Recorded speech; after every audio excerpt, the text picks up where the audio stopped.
Christian Bryant. This is a nightly news show that takes viewers through a range of stories that are sometimes dramatic, suspenseful, uplifting, sometimes funny. Basically, all the same genres you'll find on your streaming service menu. Here's what's in today's episode, folks. We're continuing with our Earth Week series, unpacking problems and potential solutions for our planet as a part of what we call Operation Earth. Now we're moving on to one of the biggest environmental issues out there, emissions. The US has a goal of reducing greenhouse gas emissions by 50% by 2030. But where are most of our current emissions coming from?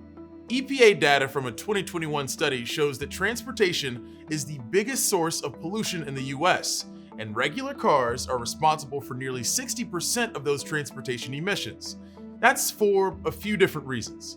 Many American cities are built for drivers. They have limited or unreliable public transportation, and they often don't have a lot of bike lanes. When we look at the design of cities, about 75% of the residential land in most US cities is zoned for only single-family homes. We dove into this more as a part of our housing series, Locked Out. But because of this setup, we have a lot of suburbs where everything is spread out and a car is required to get around. According to the American Public Transportation Association, 45% of Americans have no access to public transportation. But public transportation helps reduce the country's overall carbon emissions by about 63 million metric tons a year. But even without public transportation, there's one way to cut back on emissions and get around on your own: biking. Now, not every city has the best bike network, but we've seen more improvements over the last decade. A report from the League of American Bicyclists shows that among 7 cities that expanded their bike lane mileage by 50% between 2007 and 2014, the amount of bike riders doubled and risk of death and serious injury was cut in half.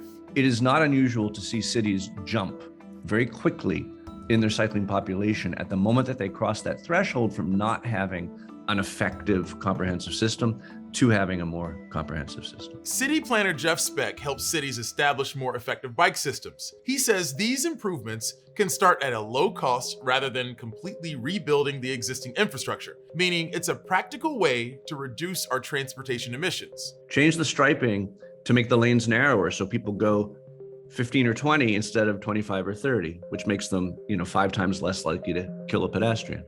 Restripe the lanes so that perhaps the parking comes off the curb and creates a zone between the parking and the curb where bicyclists can bike protected, right? That's called a cycle track or a protected bike lane. Reduce the number of driving lanes. Many streets in many of our cities actually have more lanes than they need. Cities like Copenhagen, Oslo, and Amsterdam have created models for best biking practices. A study from the European Commission looked at 7 European cities and found that if someone switches 1 trip per day from driving to bike riding, they reduce their carbon footprint by half a ton a year. And compared to EPA data, regular cars in the US emit 4.6 metric tons of carbon dioxide each year. The experience in Europe started earlier than ours, and so they've got a leg up on us, but there's no reason why we can't do the same thing. Often in cities, I talk about cycling and someone stands up and says, but we're not Amsterdam. 40 years ago, Amsterdam was not Amsterdam. It was as car dependent and choking in traffic as the typical American city. In the Netherlands, biking was popular before World War II, but there was a spike in car ownership in the 50s and 60s. Then, in the 70s, after a sudden rise in car accidents involving children, along with rising gas prices, citizens pushed to get cars off the road. This led to the bike-friendly cities they have today. Here in the US, experts say there could be more incentives and less investment in road infrastructure to help get more people biking. A few states are offering different incentive programs. California has dedicated $10 million to helping people purchase e-bikes starting in July. In Washington, Governor Jay Inslee proposed a $1,000 rebate for zero-emission motorcycles and e-bikes. And bills in the New York State Assembly and State Senate would offer up to $1,100 cash back on e-bike purchases. Nationally, there was a tax credit for e-bikes proposed in the Build Back Better bill that didn't pass, but there are other bills going through Congress to support e-bikes. In the infrastructure bill that passed last year, $110 billion was given to improving roads and bridges, which could lead to widening roads, while only $39 billion in new investment was given to public transit. When you have a congested system and you add lanes to it, you actually are removing the impediment that was keeping some people from driving. In congested road networks, the principal constraint to driving is congestion. So when you take that congestion away, you just generate more drivers. More people then make the choice to not take rail or a bus or bike, or perhaps they just commute more on peak because it becomes easier. We've addressed one solution to our emissions problem, but we also have to talk about the barriers that make it difficult for some people to break into the cycling world. To talk about this further, we're bringing in Nedra Deadweiler and her furry friend. Nedra is the founder of Civil Bikes in Atlanta. Nedra, thank you so much for joining us. As a bike advocate, what sort of barriers exist that prevent certain groups of people from gaining access to biking? So as an advocate, I've also been a bike educator. I've worked for a statewide bike advocacy organization. And a lot of times, there are multiple reasons for these barriers when it comes to access to cycling. Some of it is don't have a place of storage. It could be living in an apartment. It could be living in a smaller space, or just not having an exterior garage. And many times those quality bikes, those that will last a long time, that can be future hand-me-downs, are also have a higher price point. And even having the options of finding a used bike, a quality used bike, shopping for a bike online can be very difficult if you can't see it. Trying to know if the frame has had a crash or multiple crash to where it has a defect. The person who is starting out cycling would not know these things. We've laid out some of the barriers, but more generally speaking, how do you think we can encourage more diverse groups of people to get into cycling? One barrier I did not mention, it's infrastructure. And I will say that is also a way of getting diverse audiences into cycling.